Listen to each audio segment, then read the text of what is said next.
Hi, welcome back to another TerranScapes question and answer session.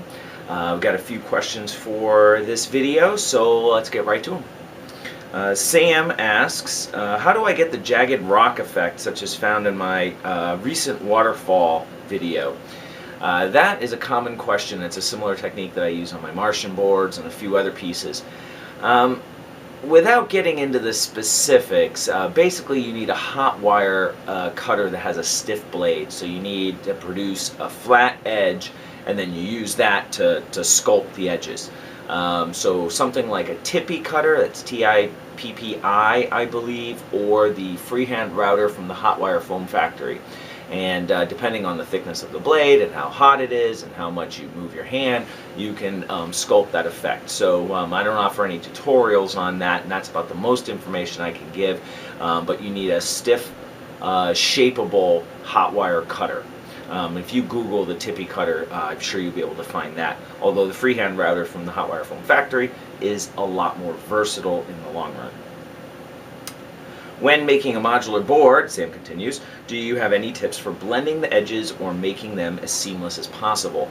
Always a problem getting good joins on the edges of boards, and I've tried a few different techniques, and what I've sort of settled on is basically flocking right to the edge of the board, because your flock is more likely to be more consistent than painting, because painting can vary. That's why desert boards are so difficult, because you have no flock to hide those kinds of discrepancies from board to board.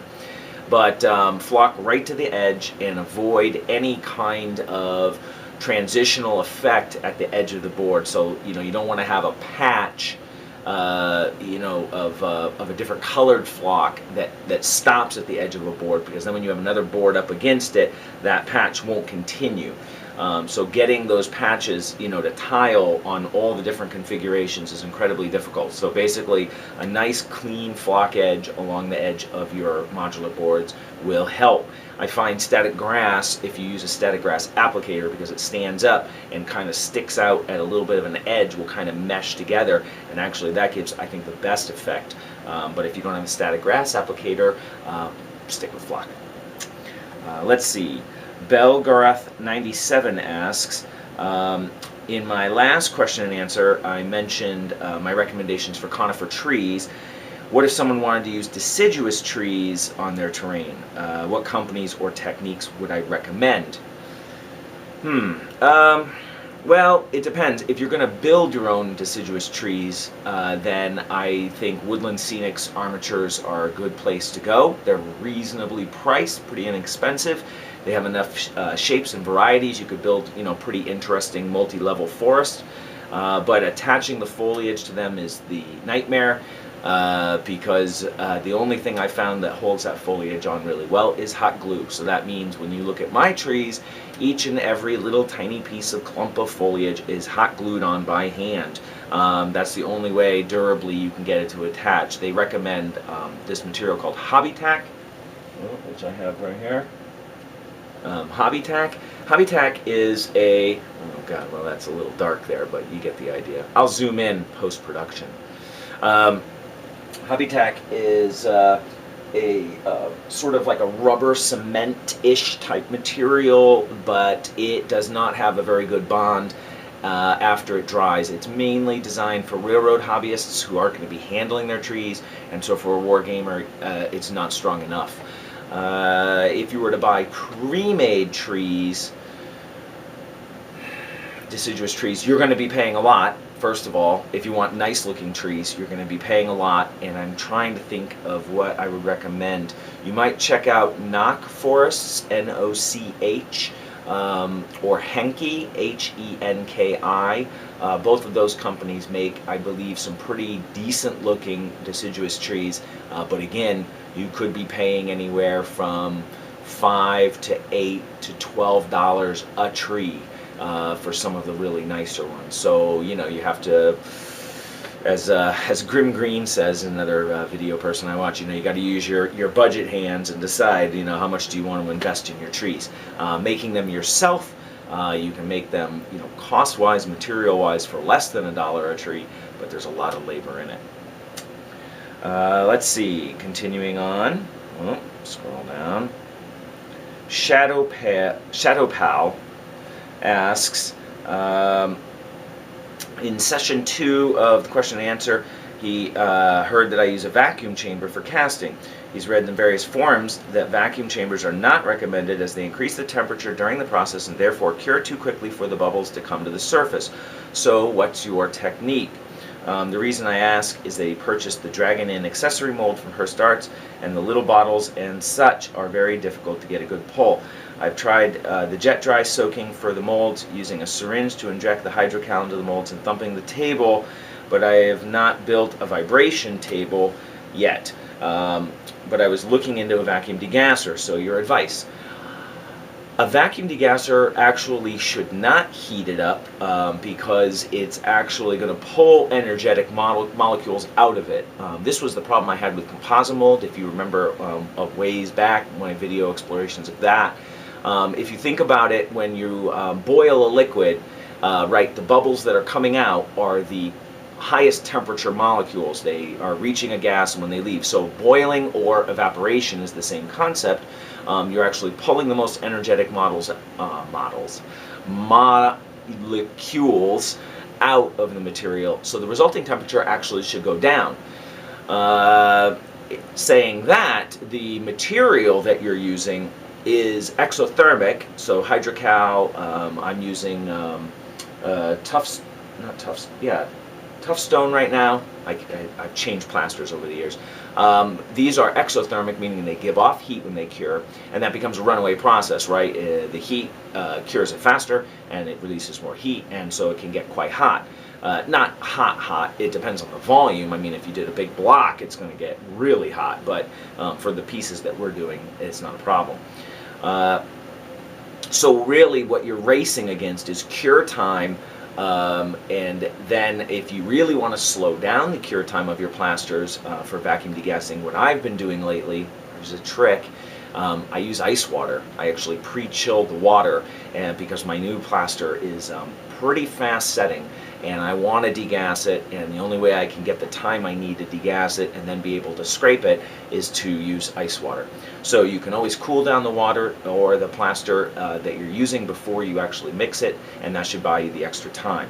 For the new in accessory molds that Bruce Hirst has released, I can't believe you can get good casts without degassing them because they are really, really small pieces. So I would try the vibration table first. It's cheaper and easier to go, but the other tip I would give is leave a little water in the mold itself. You know, when you basically, and this is if you haven't been to Hirst Arts after my last time, you should already have been there. You know, he recommends using a little jet dry and some water. Then you dunk your mold in that, and it acts as a surfactant to help reduce bubble formation. What I would do is then I would just make sure there's a couple drops of water in all of the pieces you're having trouble casting, and as the plaster fills, the water will rise above it, and because it has a lower surface tension than the plaster, it should help knock bubbles out of the way as the water rises to the surface. So that's an extra step you can try. You might even have a spray bottle with some jet drying water in it, and after you pull your molds out, just give it a quick spritz and see if a little bit of puddling in some of those small pieces will help you to get the best casts that you can. Those are very small pieces, however, so any bubbles that form are going to really deform it visually. So a vacuum chamber may be in your future. Let's see. So this was a, well, I'm going to scroll down and scroll back up here. This was a longer video and it was in a larger font. Uh-oh, I don't have the name of this person. I don't know why. Why is that? I cut and cropped it. And forgot the name. So you'll know who you are because this is an unusual project. I'll just read it to you as it's written. I'm into a lot of things. One is carving foam. You're surely accomplished, and I just screw around. I would beg to differ, and I'll show you why in a minute. I have a pool, and I'd like to do some tiki, sort of, he fades there, some ornamentation, if you will, some tiki-themed ornaments. Wood is out of the question for me, but foam is a good idea. And he includes a pick, and I'll put the picture right here of what he's done.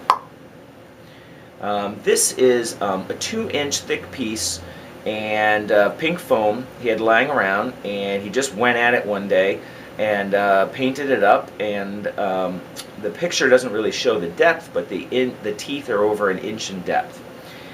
So he really enjoyed it, but the real question is layering the foam and hiding the seams.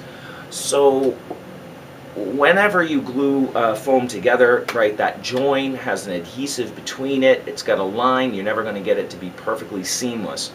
So he's asking, you know, how can you, I think, hide that seam, and you know, what adhesive would you use between those layers that doesn't take a long time to dry?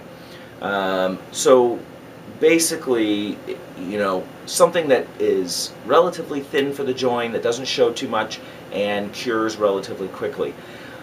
The problem with most adhesives between foam, because the foam is, you know, basically airtight, when you sandwich it, right, the only place, if it's an evaporative adhesive like white glue or wood glue or any of those, basically they're losing volume by releasing their solvent, which in those cases is mostly water.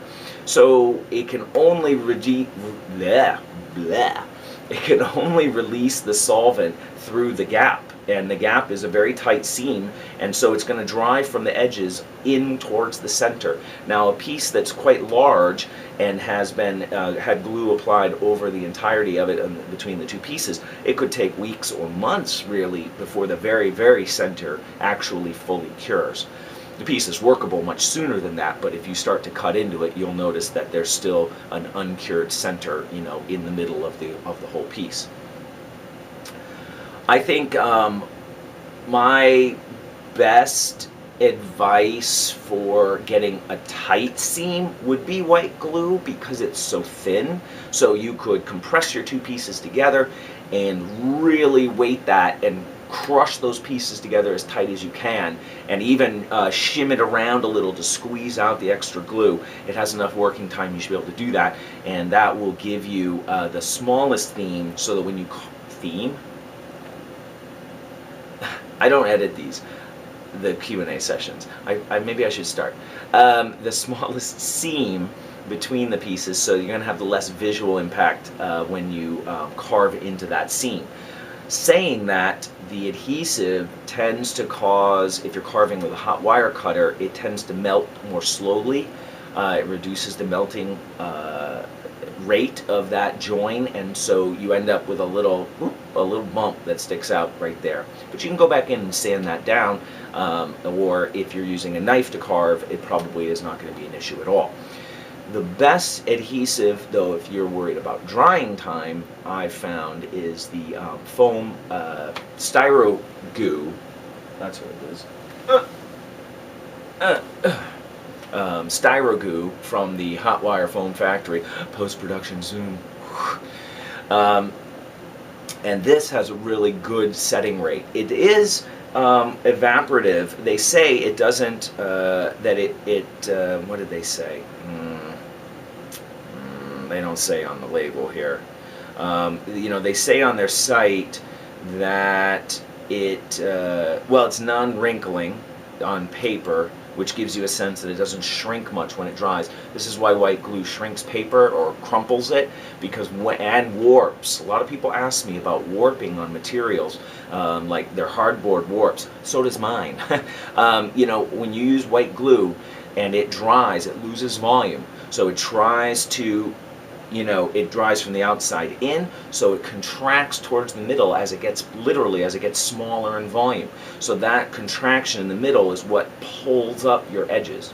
The styro goo has much less or very negligible contraction, so it's not going to warp your materials. It's a little expensive, though, to do lots of terrain with, but it's fantastic for bonding foam.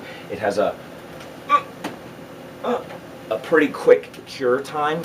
Pieces are workable in only a minute or two, really, but the full strength is, you know, say overnight.